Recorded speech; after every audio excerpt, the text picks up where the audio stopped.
190 million pound case में बानी PTI और बुशरा बीबी को सजा होगी या नहीं, फैसला आज दिन 11 बजे अडियाला जेल पिंडी में सुनाया जाएगा।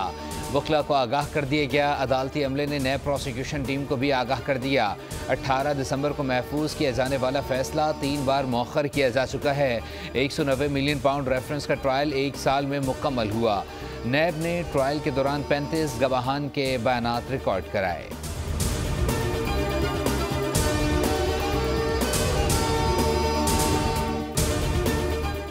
पंजाब के मुख्तलिफ मैदानी इलाकों में धुंध हद निगाह कम होने पर मोटरवे कई मकामात पर बंद। मोटरवे M3 लाहौर से रुझाना तक, M4 शोरकोट से मुल्तान तक बंद। मोटरवे M5 मुल्तान से रोहड़ी तक बंद कर दिया गया।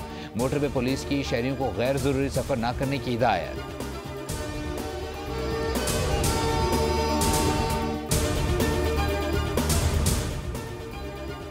गिलगित बल्दिस्तान और खैबर पख्तूनख्वा के बलाई इलाकों में बर्फबारी ने सर्दी मजीद बढ़ा दी। सोर में पारा -16, स्कर्दू -14, कलाम -13 और हुंजा में -19 रिकॉर्ड। बलूचिस्तान में शदीद सर्दी की लपेट।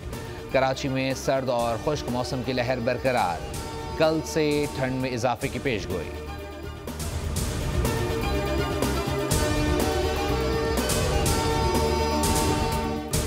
पंजाब में मौसम सरमा की छुट्टियां ख़त्म, तालीमी इदारे खुल गए। सेक्रेटरी एजुकेशन खालिद नज़ीर कहते हैं सर्दी की छुट्टियों में इजाफा नहीं किया जा रहा, ना ही कोई तजवीज़ ज़िर गौर है। सब्सक्राइब करें और बेल दबाएं ताकि कोई खबर रह न जाए।